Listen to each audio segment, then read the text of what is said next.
I'll explain why.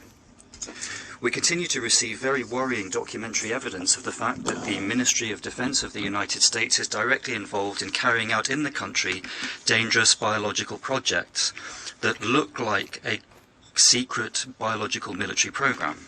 This activity is being carried out in the centre of Eastern Europe and on the western borders of Russia. It is a real threat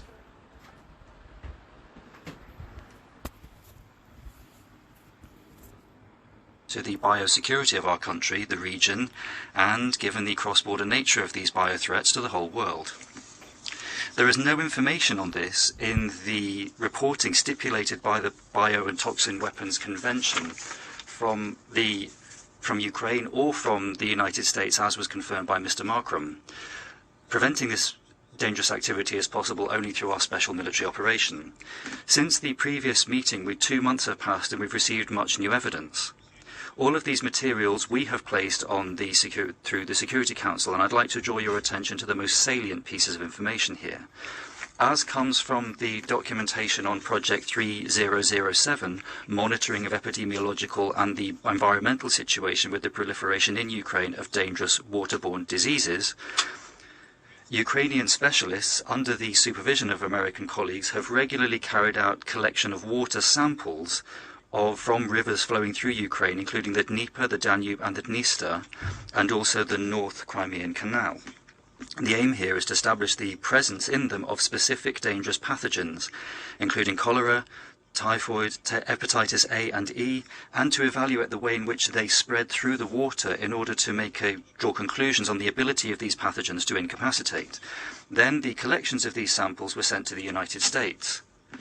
We have a logical question. Why? Why is a collection of dangerous pathogens being collected by the United States, which might then spread through the waters of this region? Even a look at a Ukrainian map of the water sources in that country is enough to understand that the results of this scientific experiment might be used to create a biological catastrophe, not only in Russia, but on the whole through the waters of the Azov and Black Seas and in Eastern Europe, including Belarus, Moldova and Poland. The documents say that the Kiev regime is trying to receive access to the technical means to deliver dangerous bioagents through the air. Last year, the Ukrainian side asked the Turkish manufacturer of drones, Baykar Makina, whether it was possible to equip the drone Bayraktar with an aerosol equipment that would allow it to spread aerosols, more than 20 litres of them, over a distance of 300 kilometres. While in flight. A copy of this letter was disseminated by us on the 19th of April in the document collection that we had then. This system, given the distance of the flight, would represent a real threat of the broad use of dangerous bioaerosols across the territory of the Russian Federation. There is information that in January this year, Ukraine, through intermediaries, received more than 50 such devices equipped with systems to spray biological and chemical substances. On the 9th of March this year, 3 such drones equipped with 30-litre containers and spray systems were found by our military in the Kherson region. A further 10 were noted at the end of April in Kakhovka region. Our Ministry of Defence has received shocking evidence that a number of projects which the Pentagon is carrying out on Ukrainian territory represent risk to the life and health of volunteers, Ukrainian citizens. The documentation on the project UP8 stipulates that when there are small incidents with the people involved, then these must be reported to the US Bioethics Committee within 72 hours. And when there are serious events, including the death of the volunteers, within 24 hours. In other words, these experiments from the outset stipulate that they might be lethal, even though in the official project documentation it simply says that there's a standard procedure to collect blood. What kind of blood samples are being taken when the subjects might actually die? There is also evidence of the direct involvement of the political establishment in the United States in financing the military and biological activities in Ukraine through subcontractors from the Pentagon, such as Black & Veatch and Metabiota.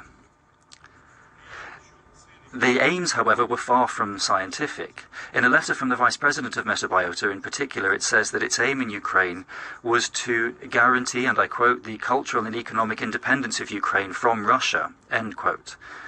To put it mildly, this is an unusual objective for a biotech company. In previous meetings, we informed the Security Council that in Ukraine, with the financing and direct involvement of the US Ministry of Defense through its Defense Threat Reduction Agency, there is a network of biolaboratories that are carrying out various pieces of military biological research. According to preliminary data, this network covers Kiev, Odessa, Lvov, Kharkov, Dnipropetrovsk, Kherson, Ternopil, Uzhhorod and Vinnytsia. In this list, we can now add Mariupol. There are 2 biolaboratories in the city where we found evidence of the speedy destruction of documents that confirm that it was working with the American military establishment. The preliminary analysis of the documentation shows that in Mariupol, it's being used as a regional centre for the collection and for a passport system for cholera pathogens. The samples that were collected were sent to the Centre of Public Health in Kiev, which has the function to further then send on the biomaterial to the United States. This activity has been going on since 2014, as confirmed by the documents covering the distribution of the samples. There's also a health epidemiological laboratory in Mariupol, where we found a document suggesting that a collection of pathogen were destroyed, and that document's from the 25th of February 2022. According to it, there was work with cholera pathogens, also pathogens for deer fly fever, anthrax, in other words, with various potential bioagents. Part of the connection of a veterinary laboratory wasn't destroyed in a hurry. Their specialists found pathogens which aren't really usual for veterinary illnesses, such as typhus, paratyphus, and gas gangrene. Last time we talked about the sharp increase in recent years in the Lugansk and Donetsk republics of cases of tuberculosis caused by new, different, multi-resistant samples. We've also grounds to understand that this is not by chance that this has happened. There was also a bio-incident which took place in 2020 in the in a region of Lugansk. There it turned out that among children in Stepovoye we found false money which was then used as a carrier for tuberculosis. There, the idea was that the children, when touching this money, would then pick it up on their unwashed hands. The analysis showed that this money was infected with a bioactive tuberculosis, which would resist the various different medications that could be used against tuberculosis. The idea that the bacteria naturally ended up on these pieces of money is not true. The concentration of the pathogen was too high, which wouldn't be found in natural conditions where there is sunlight and where there is also active bacteria could die. In other words, there's everything to suggest that this was a laboratory infection of this money with the bioagent itself. Fortunately, nobody was a victim of this, but on the whole we can see that this is a confirmation of a very worrying trend. I'd also like to get into another subject, which is another clear demonstration of how, in fact, the Kiev regime and its Western sponsors think about the Ukrainian people. There is evidence that American scientists from a laboratory in Merev have carried out experiments of potentially dangerous biological substances on patients in a local psychiatric hospital, Hospital Number 3 in Kharkov. Similar inhumane experiments took place in psychiatric hospital number 1 in Strelich in Kharkov region. The main category of the patients there was a group of patients who were men aged between 40 and 60 with very severe physical problems. All of this research was carried out secretly, and Ukrainian colleagues signed a non-disclosure agreement. To cover the American experts, they were brought in through third countries so that it was kept secret. As the information comes in about the activities of biolaboratories in Ukraine, we have questions to their allies, the United States, and through NATO. New documents show that between 2016 and 2019, military epidemiologists from the Institute of Microbiology and the Bundeswehr, the German army in other words, they brought in samples of blood from their citizens who living in 25 different regions in Ukraine. What was the aim for the German armed forces to be involved in collecting samples from Ukrainian citizens? There's also documentation that confirms Poland's involvement together with the key contractors from the Pentagon, in particular the American company Betel, through biological research on Ukrainian territory.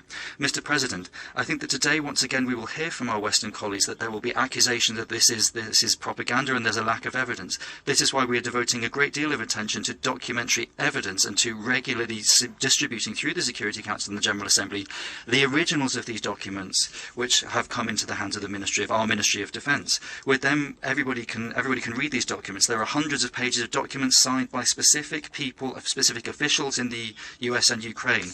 They show that they wanted to hide from the international community what the Kiev regime and Western colleagues were doing. American representatives have refused to give explanations about the character and the real aims of their activity in the biological sphere in Ukraine and around the world in a whole.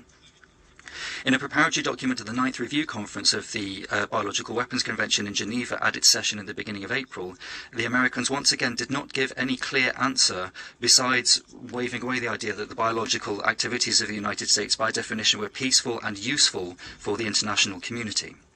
On the 6th of April, there was a meeting in the ARIA formula where there were independent journalists who asked for clarification from the United States, including about why documents about American-Ukrainian cooperation on biodevelopments contradicted the statements of American officials. But the delegations of the United States and the United Kingdom simply didn't come to that meeting. There's another very salient fact here. During the course of the meeting that I mentioned, of the preparatory committee, the US delegation once again rejected the proposal to create an effective verification mechanism for compliance with the BWC. They refused to renew work on a corresponding legally binding protocol to the convention, which the USA has been blocking since 2001. Our initiative was to add trust measures to the CWC through reporting on military biological activity beyond national territory, but the American representatives also rejected this proposal.